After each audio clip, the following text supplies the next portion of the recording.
Hi, good afternoon. I'm Erica Campbell, Director of Social Media for ForRent Media Solutions, and I'm happy to have with us fair housing expert Nadine Green, Senior Counsel for ForRent Media Solutions. Today we will discuss one of the most important topics in the industry, which is, of course, fair housing, and it's a topic that can't be ignored for obvious reasons. So thank you so much, Nadine, for joining us today. Well, Erica, I'm glad to be here and glad to being able to do this. Excellent. Feel free to go ahead and ask questions in the questions box that you guys have with the GoToMeeting platform. We have also set up a Twitter hashtag for today's event, and it is #FairHousingLady.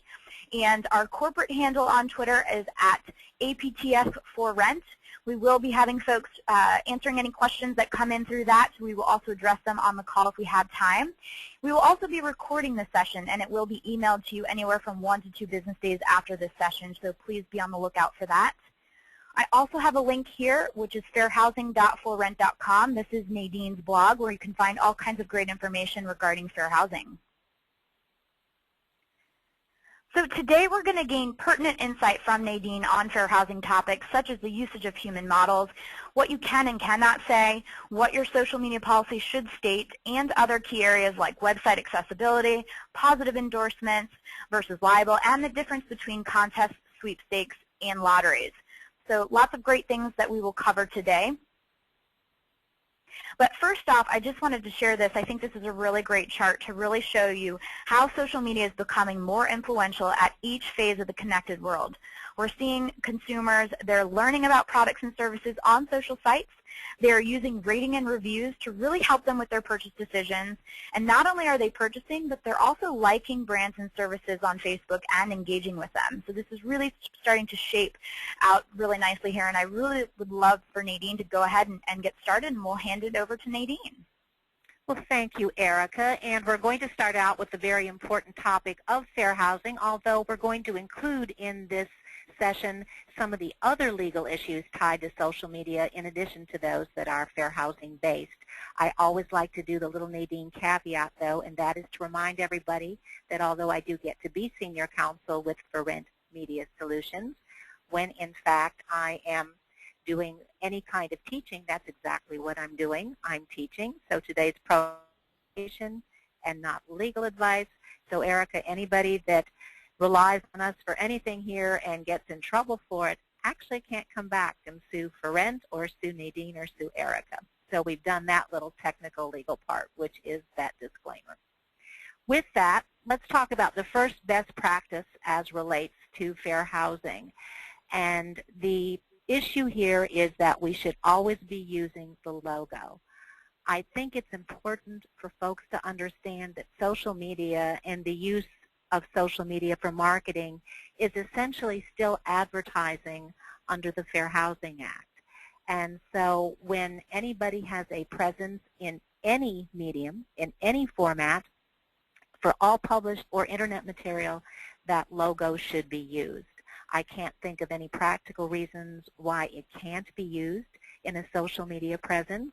And so the recommendation is that, of course, the Fair Housing logo, the Equal Housing Opportunity, which is made up of the roof and that slogan, be used on all published and internet material.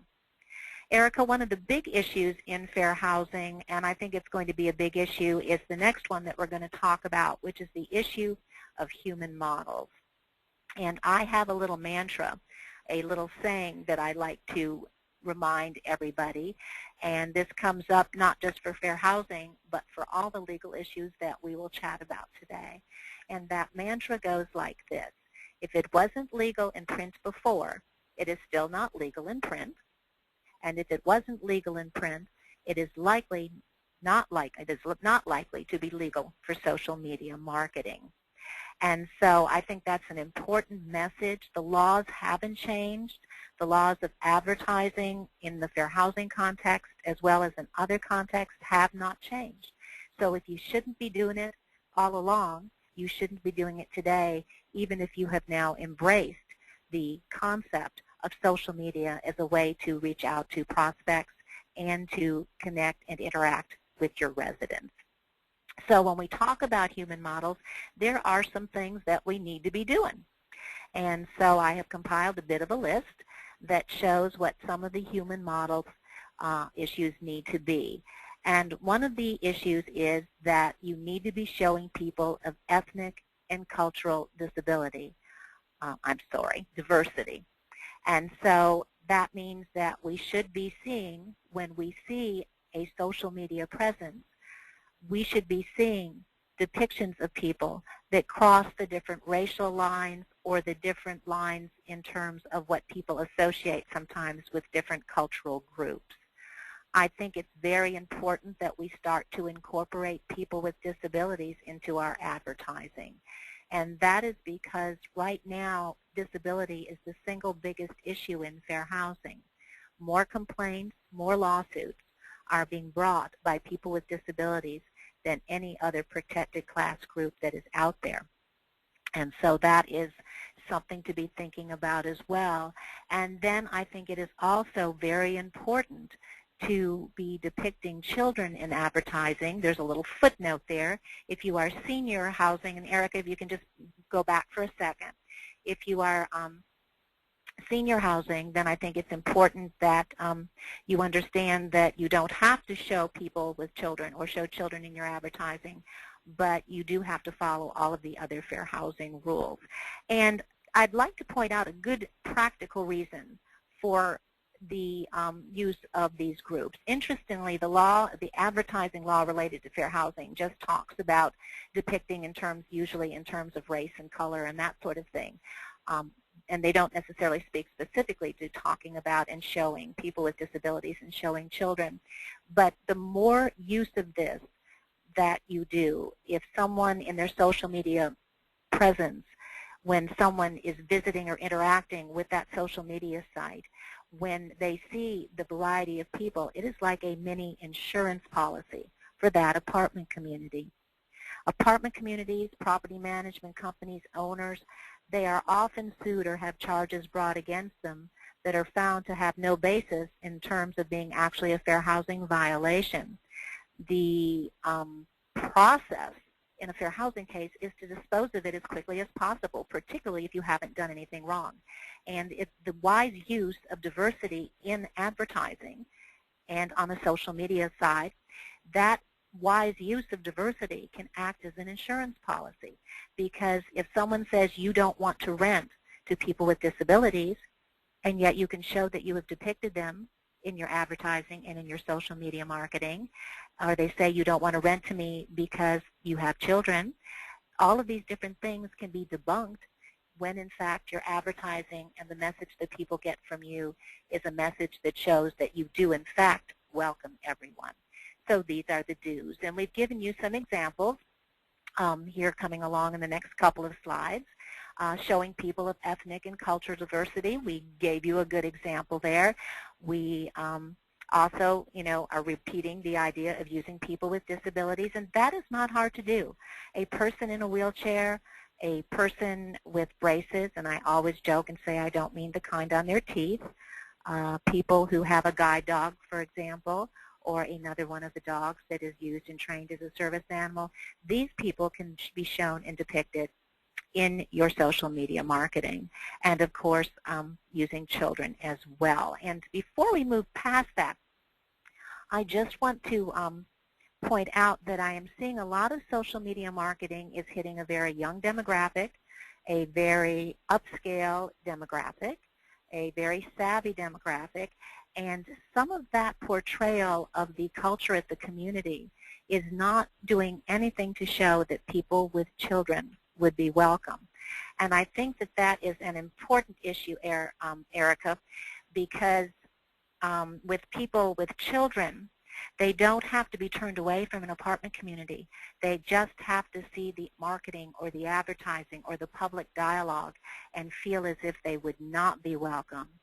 So I think it is good, prudent risk management for companies to be sure that whatever way they are marketing and including within the social media environment, that the reasonable person takes away the idea that children, in fact, would be welcome at the community. And not making that the message can be a risk factor in terms of fair housing. I want to talk to you for a few minutes about the one thing that you probably should not do, and in terms of advertising and in terms of your social media presence, and that is catering to one group or doing any stereotyping or typecasting of groups. And one of the single biggest issues out there is the issue of white-only advertising. And so what you need to know is that when people visit you in the social media environment and they are interacting with you, they need not to be seeing a particular group. Ironically, the group we tend to see most of all are the white folks. And there is nothing wrong if an apartment community, in fact, has a very homogeneous demographic. If the property is predominantly white or predominantly African American or perhaps predominantly Hispanic or Asian, none of those things are bad.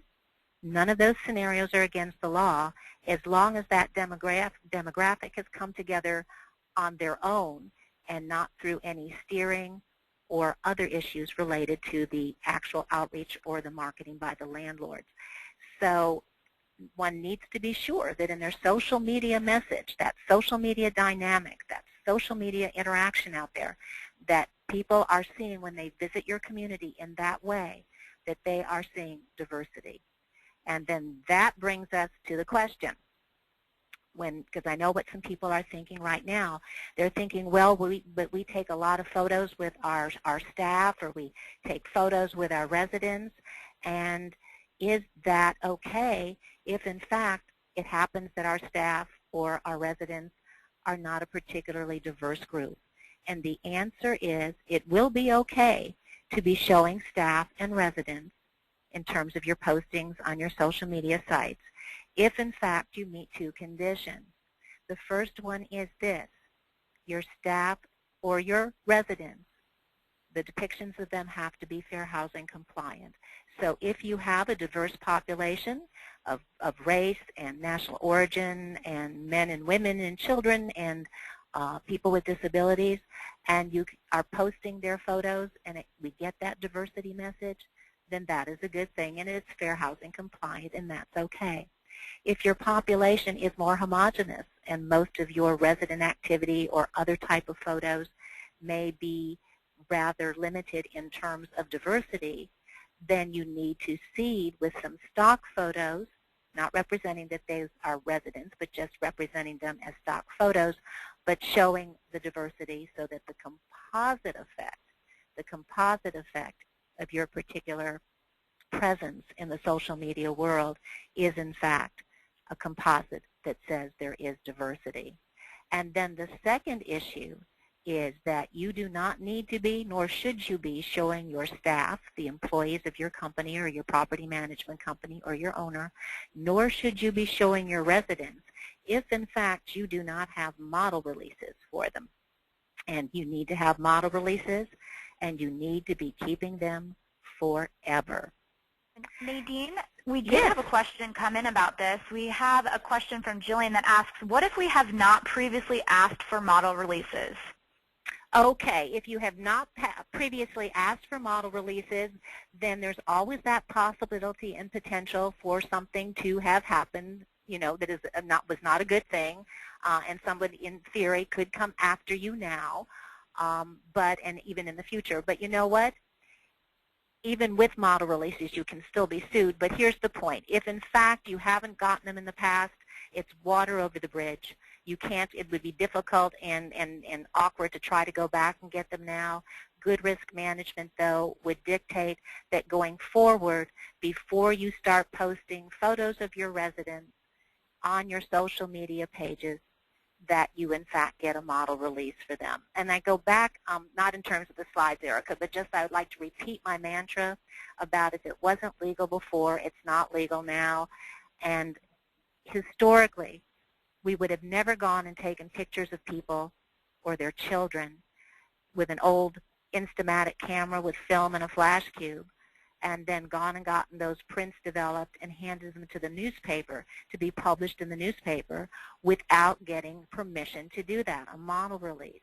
The fact that we have social media today does not open it up for that ability of a property management company or a landlord to take the use of a person's likeness and use it for commercial purposes. Because ultimately, at the end of the day, social media is going to be deemed to be a form of marketing and advertising subject to those laws. Now, Nadine, we do have a couple more questions coming in. This seems to be a hot topic. We've got about 5 questions. One of them that came in, can we post the model release at the event and still be covered, letting them know we will post photos and they could possibly be in them? So I guess having some sort of awareness at the event. I don't think that that in and of itself will be enough or will be acceptable. I think you can certainly have a opt-in sheet that says we will be taking photos. If you do not mind if we use your photos to post, in terms of our social media presence, please sign here.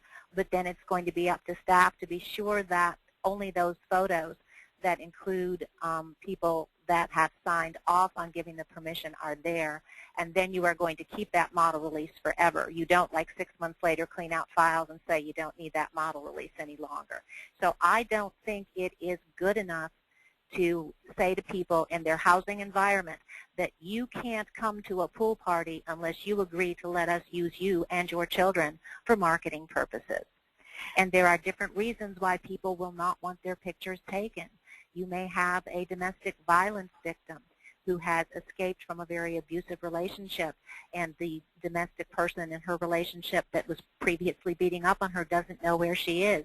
She's not going to necessarily want to be posted on an apartment community social media page.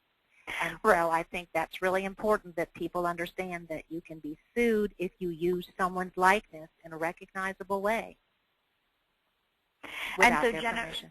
Yeah, and Jennifer made a good point too. She said even if the event is in a public area, so the same would be true whether it's private or public. And then the other question that came in was, what about resident events where photos are taken and posted to a social media site? Would every single person in that photo have to sign a model release? Yep, if they can be identified, they should definitely be, signing off on a model release, and that includes employees as well. When employees are happy and they're there with your company and life is good, they a lot of times don't mind being part of the social media marketing. I remember not too long ago, Erica, your pretty face was on a number of vans that were driving around Atlanta. And I say that in a good way. But sometimes employees are no longer with the company and they're no longer happy about things. And they're angry at their company. And if a company has not secured the permission for those particular, likenesses to be used, the company can be sued. I know for a fact that we made you sign off, and I know that even if you walk out the door in a huff, guess what? We can still keep your picture on our vans if we want to. Absolutely. So that's great for when it comes to vehicle wraps and things of that sort. But Tiffany also has asked a great question. What if they actually have photo albums within the leasing office for others to look at? Same rules apply there? Same rules apply, and that hasn't changed for years. I've been teaching fair housing for a couple of decades, and I have often talked about the community bulletin boards, the old-fashioned kind where they actually were on a real wall with real photos, put up there, or the in the clubhouse like that, or even the residents having fun photo albums. If your property is not diverse, and remember, that's not a requirement of the law, and it's not a bad thing if you're not, but once you start using as part of the marketing, look at everybody having fun here at my apartment community, those people have become human models, and then the Fair Housing Act in terms of those people comes into play. Great. And 3 more questions here. Do you know where they might be able to get a copy of a model release form or point them in the right direction to possibly find one? There are excellent ones that are available online with a simple Google search. Just, model releases, and you will get lots of options off of there to use. ForRent Media Solutions cannot be that helpful in providing them. Otherwise we would love to make them available because that crosses the line into giving legal advice. Great. And Relinda actually asked a great question. Can you add model releases to the lease? And I know I have talked to, in my passing throughout the country in my presentations, I have heard of a few management companies that are doing that. But do you want to touch on that? And in terms of what Nadine thinks you cannot. Unless maybe you make that something that is clearly optional, but then you'd have to be managing that as well. In other words, if I want to cross that off the list or the lease, I think under landlord-tenant law and some other laws, I think you would have to let me do that. I will tell you that there are some other lawyers out there that think that this is okay. So the answer to the question is, you know what, we really don't know yet, and that is a risk management decision to take in terms of, you know, do you want to incorporate it in the lease, have somebody challenge it someday, and take the risk that you may lose that on that challenge. And so that is a risk tolerance, risk management decision. We could probably line the room 50-50 with lawyers that would say it is absolutely okay to do the model release on the lease, and others, such as myself, who would say absolutely not. Okay, and Samantha asked, does this also include newsletters for the residents? My guess would be that that's still considered advertising, so that's still applicable to that. Is that correct? It would depend on who gets the newsletter. If the newsletter is only exchanged among actual residents, then I think it is not necessarily needing to get the model releases, nor to even show the diversity. However, if you give out copies of the newsletter to show, again, how cool it is and how neat it is to be part of this community, then it becomes part of the marketing, then it would become a fair housing and model release issue. Now we have a question that came in from Paula. She said, if you can't identify children on a playground showing you are a child-friendly community, do you need to have releases? No. If we cannot identify that child, then I do not feel, or any person actually, if they are not identifiable, then they do not have to be model released. And do model releases include children?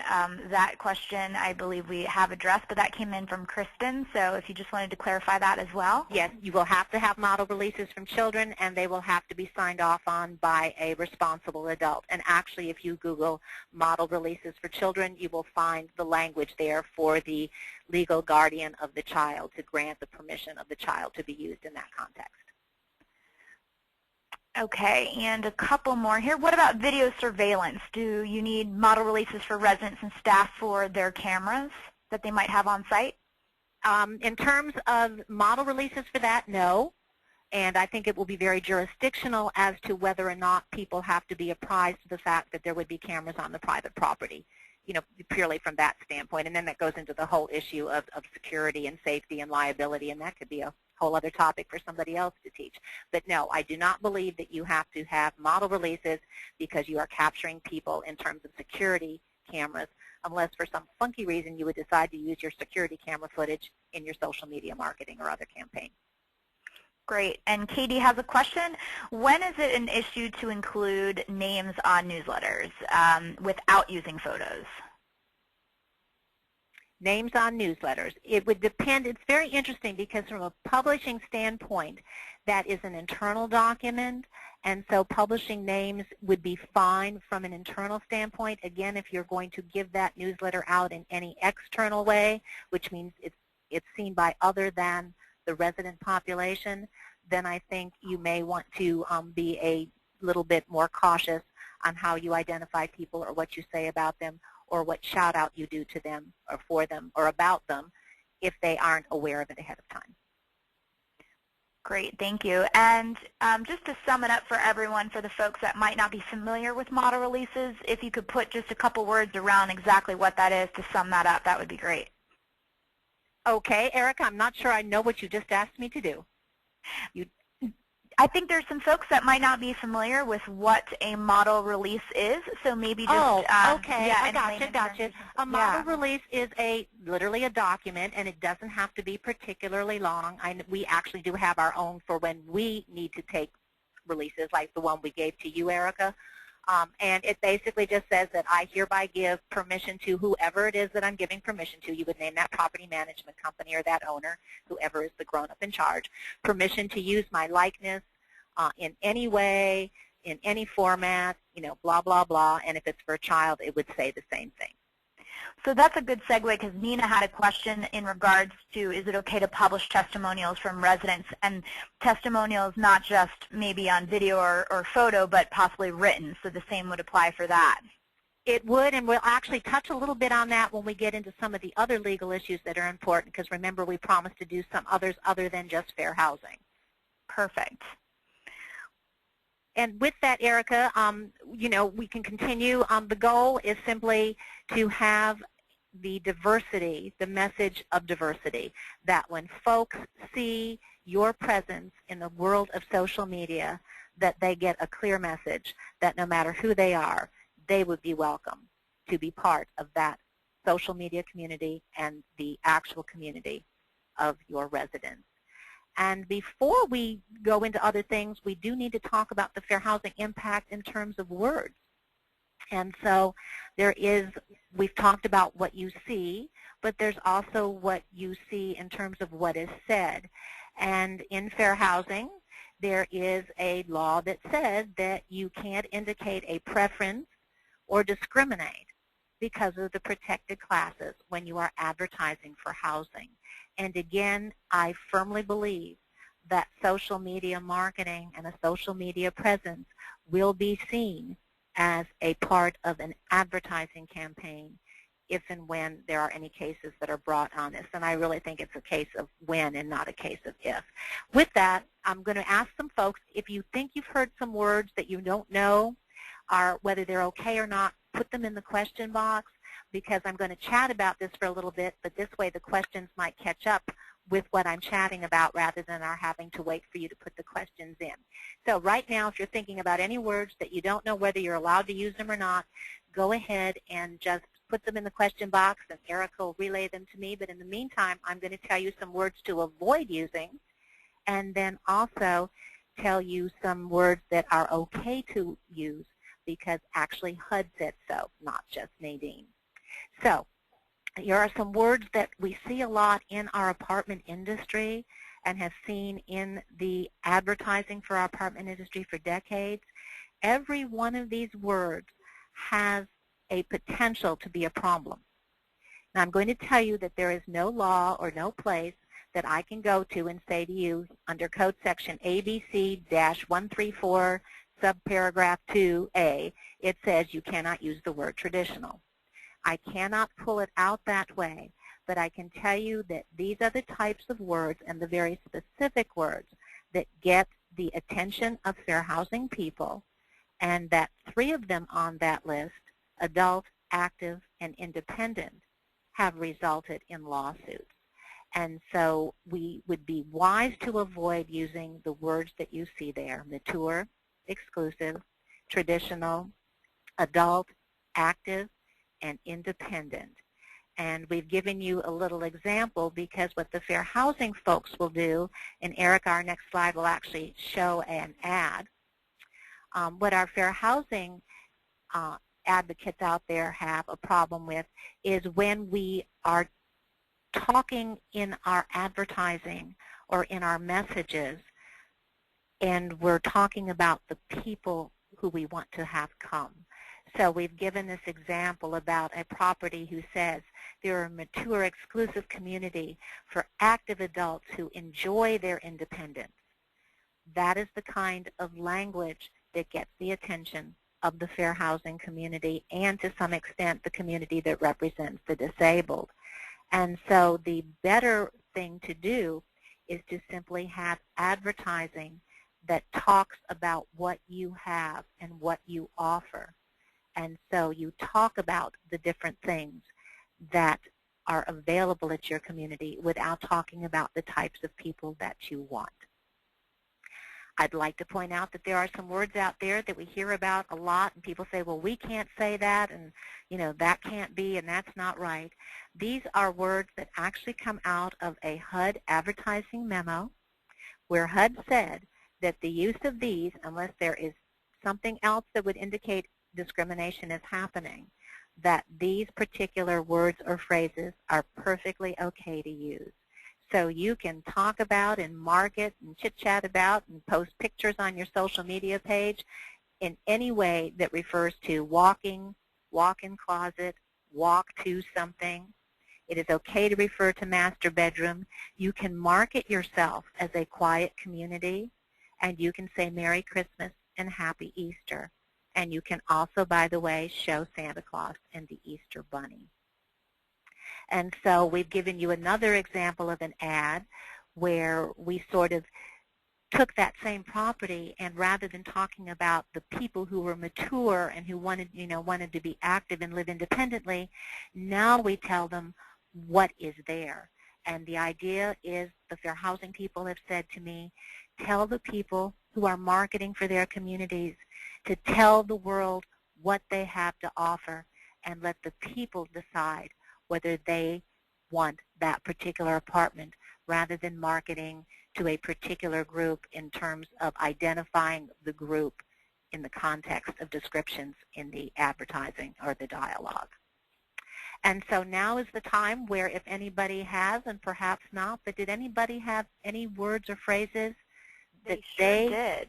Okay. And Erica, can you give me, before we do those, can you give me a time check? Because I just want to be sure that we are pacing well so that we get as much information to everyone as we can. Yeah, we are doing pretty well, so we'll just take a couple of these, and then for those that we can't address, we will wrap up. If folks don't mind waiting at the end, we can also ask those in the closing remarks as well. All right. Well, then throw a couple of them, and we will always do an email follow-up with our attendees if we can't get through everything. Perfect. All righty. So one of the words that came in was, let's see, would it be a bad thing to use a word such as students? We have a lot of students in our complex, and we get asked often by prospective residents, do you have a lot of students that live here? That came in from Josh. All right. Well, he's asked me two different questions. He's actually asked me whether can he say, student community or, great for students. And the answer is yes, as long as you are accepting students who are what we call the non-traditional student, the person who might be as old as I am, who's gone back to school, as well as the students who have, in fact, children. So, advertising to students is fine. The answer to, do we have a lot of students here, or are there a lot of students here? The answer to that is probably okay to say yes you do or no you don't, except in a couple of the areas, and one that comes to mind I believe is Austin, Texas, where student status is protected. So in fair housing, of course, we have the 7 federally protected classes, but everybody needs to be so aware on a local and state basis of what their other protections might be. For example, and I have no idea whether we have anybody in our audience today, Erica, that's from Madison, Wisconsin, but they have 23 protections in Madison, Wisconsin. But generally, advertising to students is okay, and referring to students is okay, as long as you are accepting anyone who meets the definition of being a student. Now, what about the word families only? That was asked by Sabrina. Excellent question, and families only is perfectly okay. Families only, child-friendly, we love children, families welcome. Advocating affirmatively for people with children and people with disabilities is fully endorsed under the Fair Housing Law. Those are the only two you can affirmatively market to in that context, and that is because their counterparts do not have protection. People with children are protected. That's familial status. People without children have no fair housing standing. People with disabilities are protected. People without disabilities are not. However, that rationale does not work with the other protected groups. You can't advertise in favor of a particular race because there are, in fact, people of the opposite race. You can't advertise in favor of a particular religion because there are, of course, people of other or non-religious people. And so affirmative advertising for people with disabilities and affirmative advertising for people with children is absolutely okay under the Fair Housing Act. Now, you touched a little bit on religion. We did get a question that came in. With the holidays, do you recommend that they also reflect other religious holidays? In terms of their social media marketing or their advertising? Yeah, if perhaps they wanted to maybe put an event up on Facebook or maybe mention some of the things that they might have going on in the clubhouse. And that is, that is an excellent question, and I'm actually going to say I'm not sure. As a teacher and as someone who's being recorded, I'd love, everybody to go away from this seminar with our hour together and just think I'm brilliant and I know it all. But I think that there is some element of risk in showing anything that is religious in your marketing or your social media marketing. And the allowance under the Fair Housing of saying Happy Easter, Merry Christmas, and by the way, Happy St. Valentine's Day was actually on that list as well, was because HUD says that they believe that those have become seasonal or secular expressions. I don't think that that opened up or that it is wise for us as an industry to now start showing some of our religious and not secular type of events in terms of our what we post. So I think there is a risk that is to be considered there. Okay, great. We do have a bunch that came in, but we'll just maybe answer 2 more, and then we can always email the folks that have asked additional questions.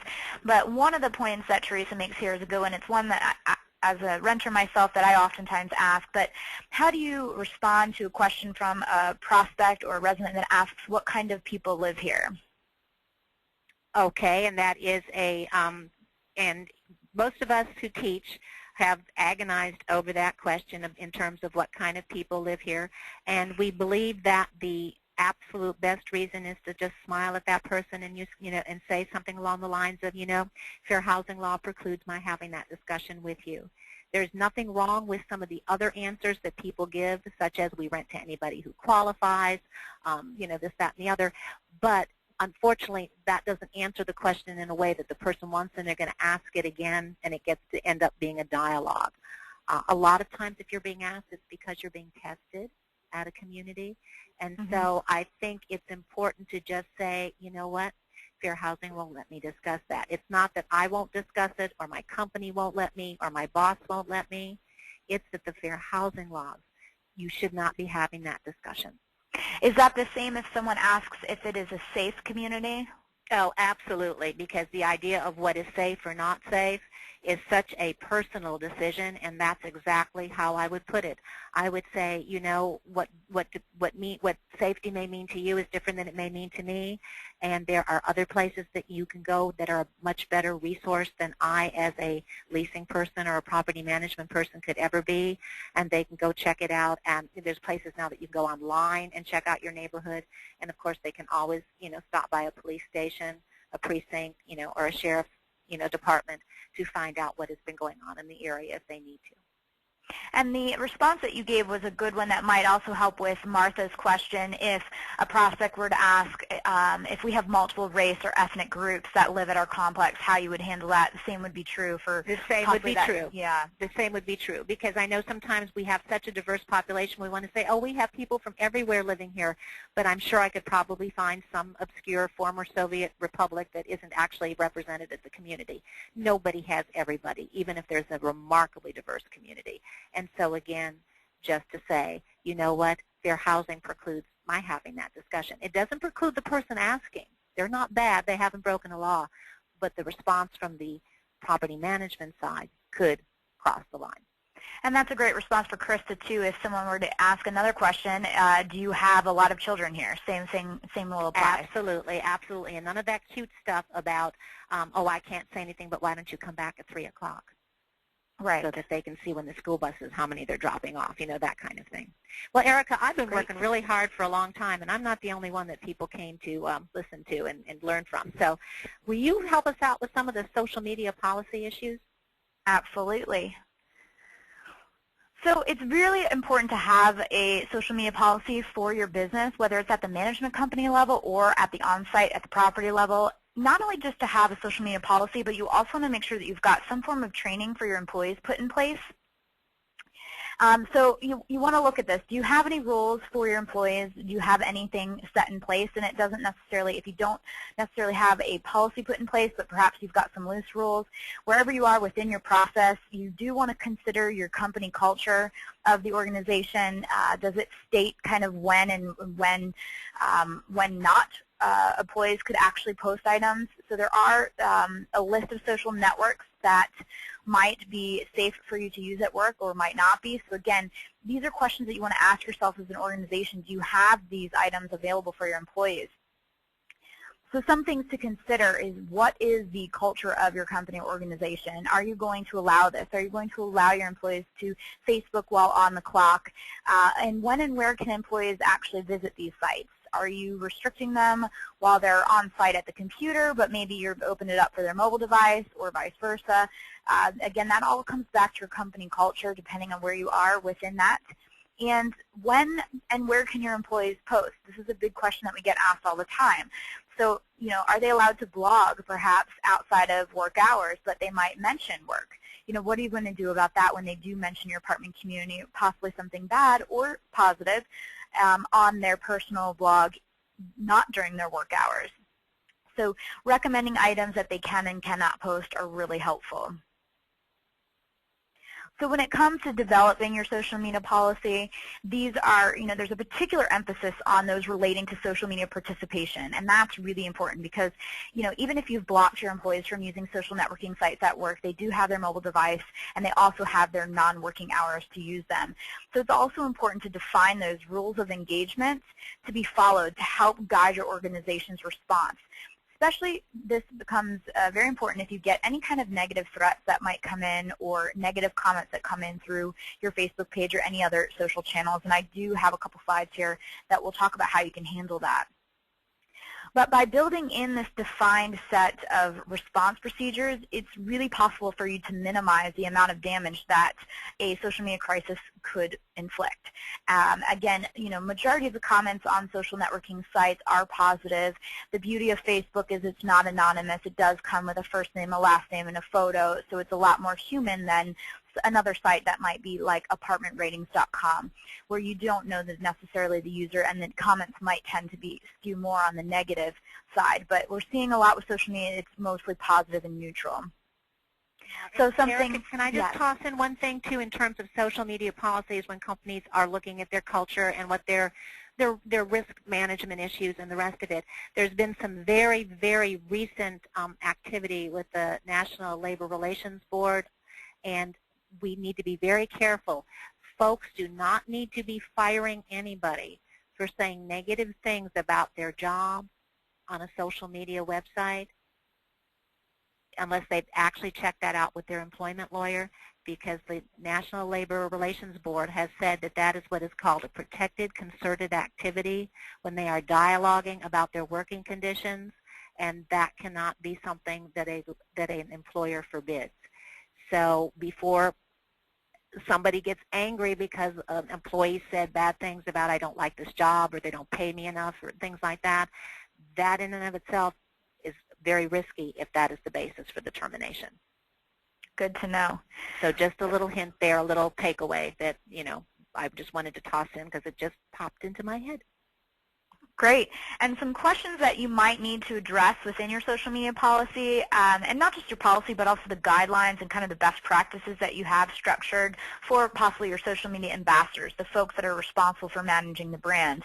But how are you going to handle posts by employees that are inappropriate, might be unlawful? Will your employees be allowed to friend residents? Now, Nadine, what are your thoughts on this? We get this question in the industry all the time about leasing staff members that might have developed a personal relationship with a resident. What are your thoughts on people becoming friends within the Facebook environment? And I think that a company needs to make that decision based on their risk tolerance. This is no different. You know how I always like to keep saying social media may be new, but it's not that special and different.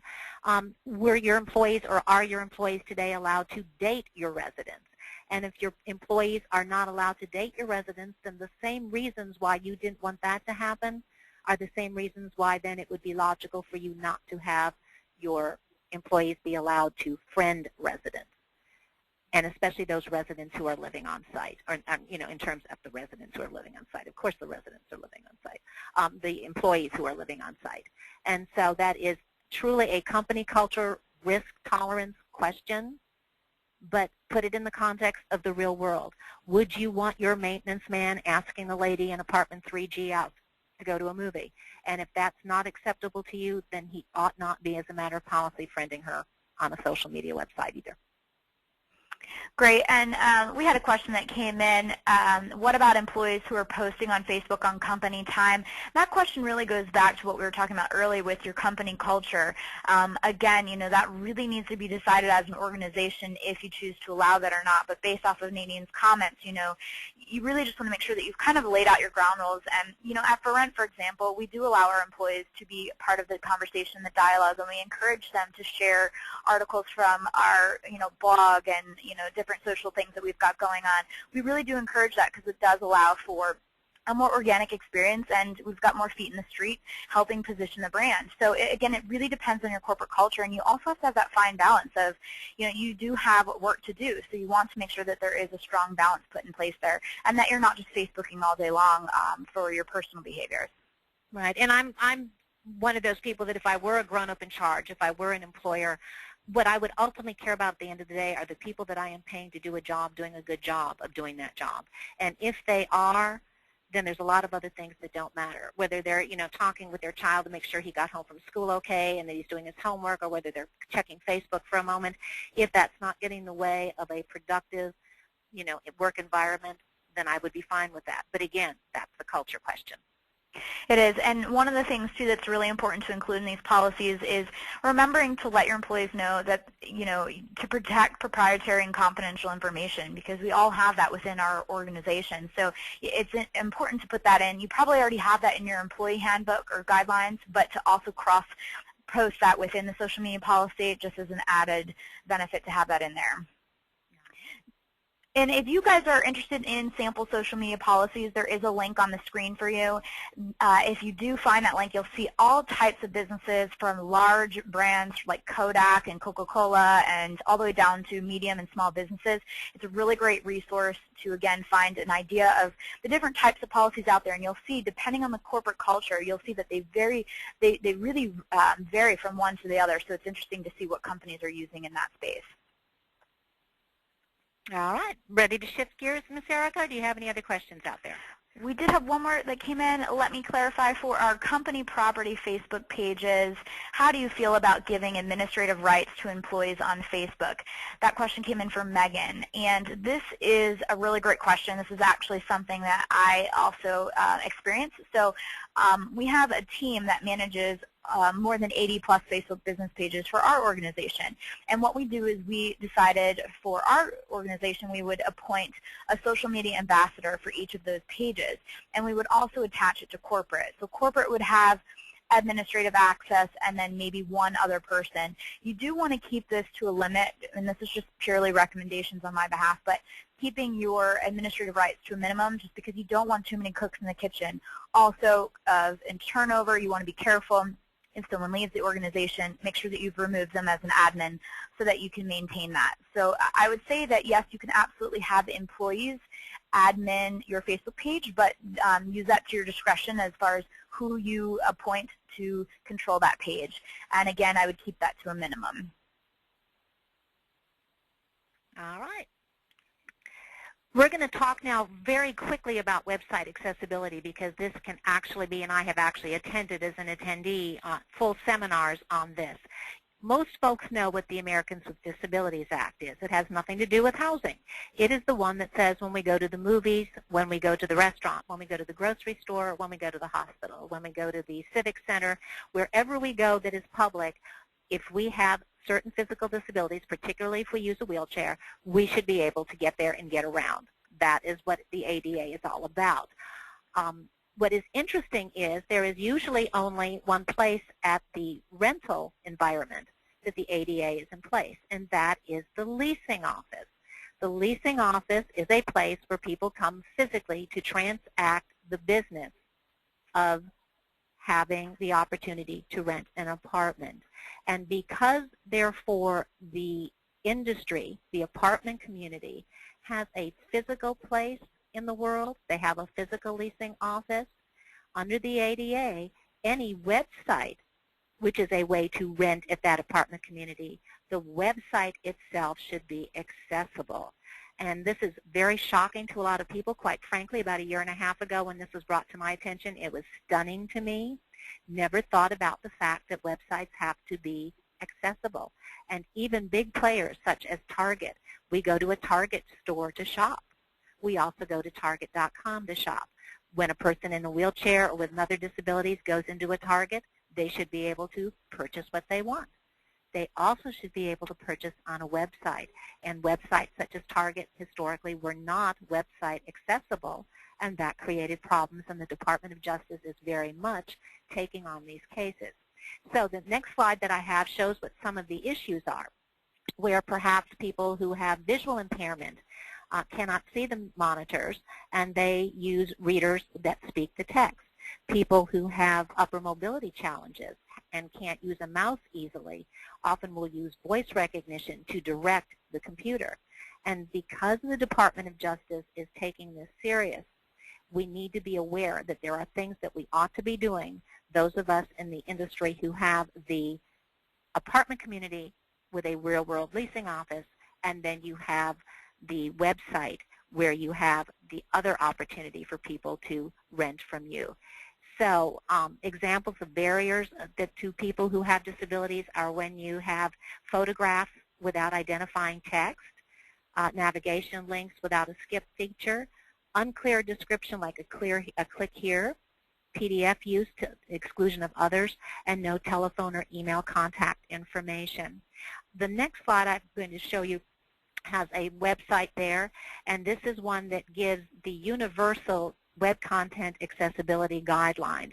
These are not law, these are industry standards, but there's some suspicion out there that the Department of Justice is actually going to incorporate these into what will become the Department of Justice rules. And there are also websites out there. If you Google website accessibility evaluation, you will get a number of opportunities and options of companies that will go into the background of your particular website to see if it in fact meets content accessibility guidelines. And so the general rule of thumb out there that I'm hearing from the people who are way more expert on this than I am, I'm just sort of the person who's sort of making the announcement here about this issue. But for the folks who are out there, what they're saying is that making the adjustments and making the websites accessible from a program standpoint, for those who do programming, it's not as difficult as you might think. So just know that you may need to be looking and ought to be looking to see what kind of liability you could have if your website for your apartment community, which is a way that people come to rent from you, is not actually accessible to people with certain disabilities. So that is a huge heads up and an interesting topic and something that falls into that whole aspect of being a legal issue tied to the whole new world of how we promote and reach out to people. Speaking what you say matters, and I put a little cartoon there, that just a little comic. It's not a cartoon, it's a comic, that just talks about, you know, defaming and that sort of thing. And so the important thing to know is that when you are saying things in the social media context or on your website, or when people are saying things about you, that you need to understand the difference between what is slander and what is libel. And the simple difference is that libel is written. When I write something down and share it with others and it is bad about you, that is libel. When I stand and talk about you and say something bad and share that with others, that is slander. So libel is written and slander is spoken. So what about when people are going to say good things about you, when they're going to endorse you? We need to know that there are some very specific laws and recent things that have gone on out there with the Federal Trade Commission in terms of what goes on and what has to happen when you are having people or people are choosing to say good things about you. The first are pretty obvious. The endorsements must be honest, and they must be presented in a context. So that means that if someone's going to say that your community is a great place to live and they're going to post that in your social media website, by golly, they have to be a resident who is actually experienced living at your community. They must be an actual user of your product. Some other things that you need to be aware of and that you need to be sure about will be that you need to have the fact that the endorser's experience is representative of what others experience. So you can't have, you've seen this on the weight loss kind of issues where someone's like, I lost 153 pounds by sucking on these prune pits. And it turns out that, yes, that person may have lost all that weight, but most everybody else only lost about 15 pounds. It has to be somewhat representative of what others would experience at the community. And you need to have signed and dated correspondence from the endorser as to what is being said and permission to use that testimonial. And somebody asked earlier on, Erica, and we deflected and delayed their question and said we would come back to it. But they came back and we said that we would talk about that. Anything is acceptable that is written. So I am fine with an email. If I emailed my landlord and said, you just need to know that I think this is the most wonderful place to live and here's why, and you emailed me back and you said, Nadine, can we use this and post this on our social media website, or can we use this in our print ad? And I emailed you back and said, absolutely you can, and you can tell the world that I said it. That's good enough. You don't have to have a formal document. You can have a formal document, but all you ultimately need is something that shows that the person gave you permission to say and show what they thought about you and that they are the ones who said it. The important thing that you need to know, and this is something that happened a little coming up on 3 years ago, about 2.5 years ago, the FTC came out and said that we are now incorporating bloggers and other social media people under the laws. Remember, if it wasn't legal before, it's not legal now. And they said that absolutely, if someone is going to say something good about your apartment community, they absolutely have to tell the world if they're getting anything from you. So if you are saying to your residents, if you post good things about us, we'll give you $5 off your rent, or we'll give you a Starbucks card, or we'll give you this, that, or the other, when I read that resident's post, then they absolutely have to let me know that they're getting something for that. And so that is what the Federal Trade Commission says. If they're saying nice things, they must disclose, and they cannot say things that are not true. So with that, Erica, I think I'm turning it back over to you to chat a little bit more. And I think you covered some of this on what you say matters in terms of social media and how to respond to negative things. But can you jump in and take that now? Yes, I sure can. And also just one other follow-up resource that we have for you is if you do need some more videos on the endorsement guide, you can visit this website that we have on the screen for you as well. So getting into handling some of the comments that Nadine was talking about, there's this thing that we refer to mob mentality. So if a viral crisis is at any big event or small, anything that might threaten your brand integrity online, it typically evolves extremely quickly, and it will continue to be in a snowball effect if it's not stopped. So an example in our world might be, imagine a renter is bothered about the consistent late night noise down the hall, and they might post a complaint on your Facebook business page. Now, due to your busyness as the property management side or the leasing side, you know, you're so busy during the day, what if you accidentally fail to respond to that post in a timely manner? You know, this window of time allows that post to remain unanswered in plain view for anyone to see.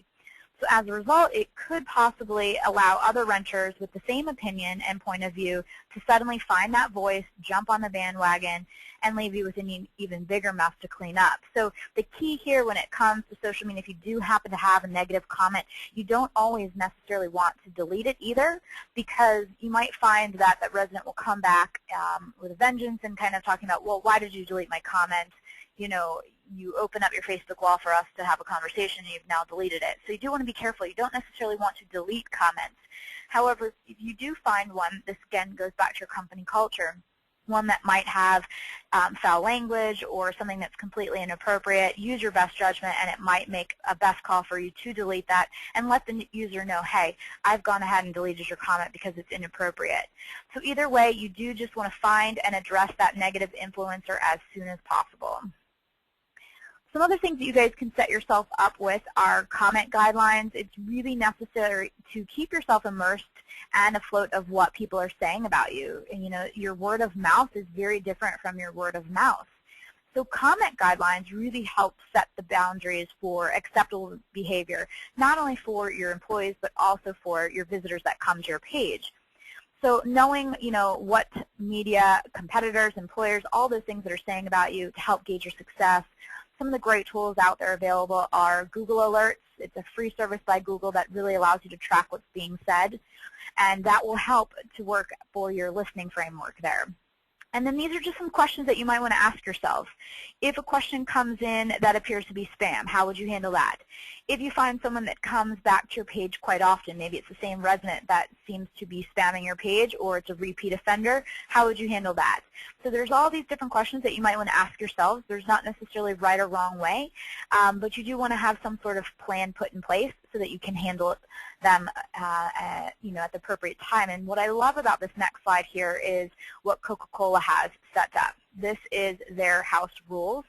This is a Facebook tab on their page that basically tells the Coca-Cola fans what they can and cannot say.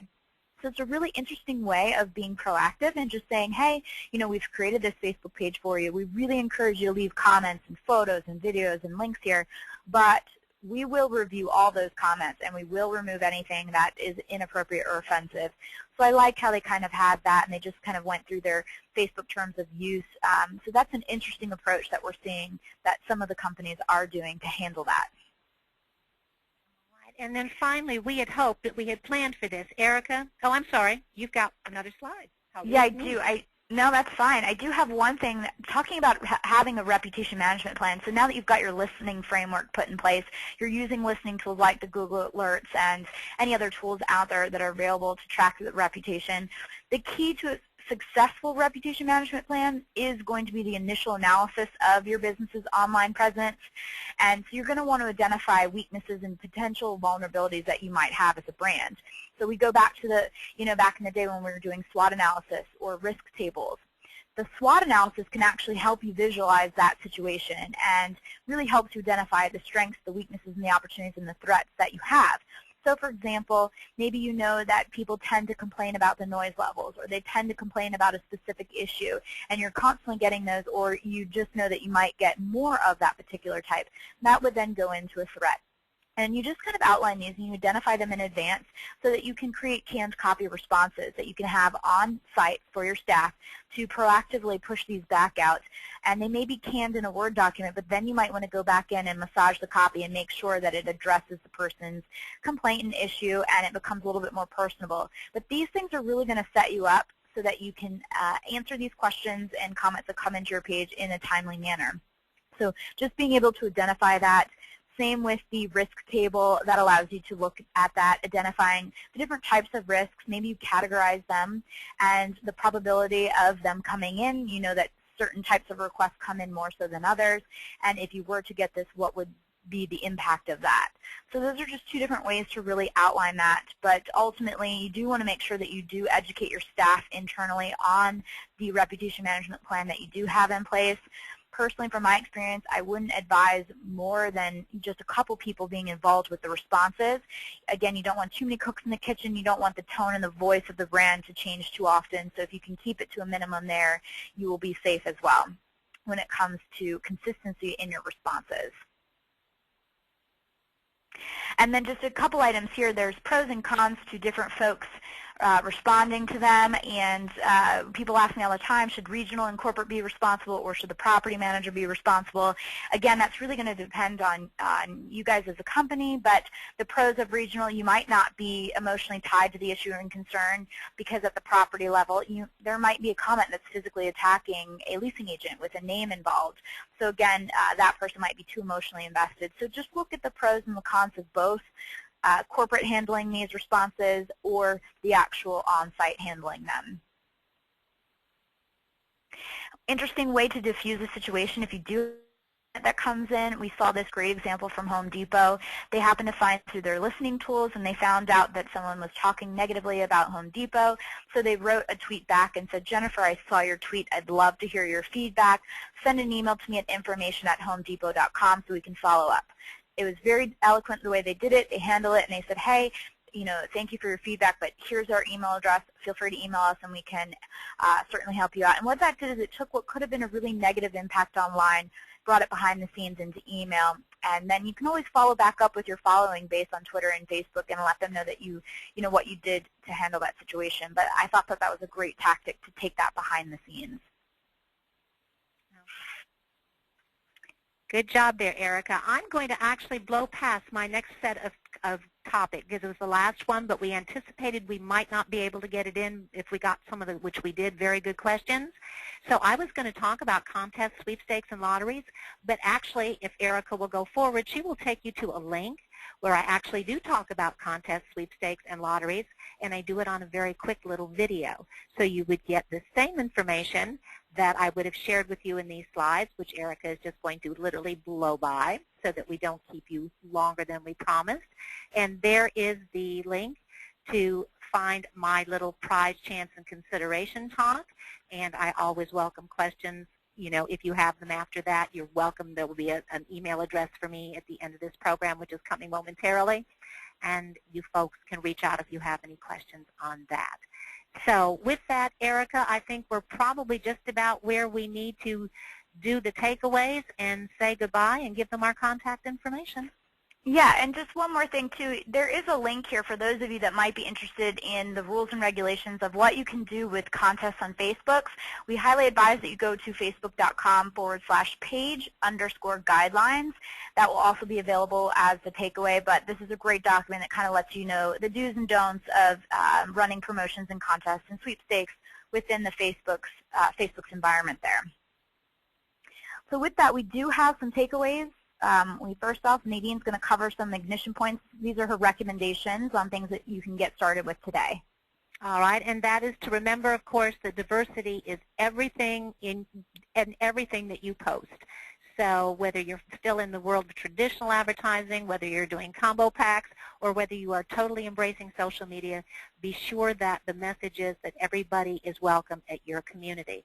Get model releases from everyone, residents and staff whose likeness you post in any way, taking into consideration your company culture, craft, convey, and follow a social media policy. Do full disclosure if people are saying good things for you and about you, but you're giving them something. And remember that there are laws for contests and sweepstakes and also rules in addition to the laws in the place that you may put those, such as on Facebook. And then also remember Nadine's blog, fairhousing.forrent.com. She's also a featured blogger within multifamilyinsiders.com, so you can always find great information regarding this topic there. And then we also have some additional takeaways if you need some ideas on rules of engagement, how to engage within social media. There's a link for that. Fair housing best practices. This is a great document that Nadine put together that covers a lot of things that we talked about today, human models and profiling pitfalls. We also have a sample social media policy that you can take a look at. It's not only for employees, but it's also for the folks that might administrate your Facebook pages. And then Nadine's legal triangle video where she talks about contests, sweepstakes, and how to avoid lotteries, as well as a video on profiling pitfalls, which is a great video. So again, all of these are also available on the social media training website that we have. If you are a Marketplace Network Expert customer, you guys do have access to this portal as well 24/7.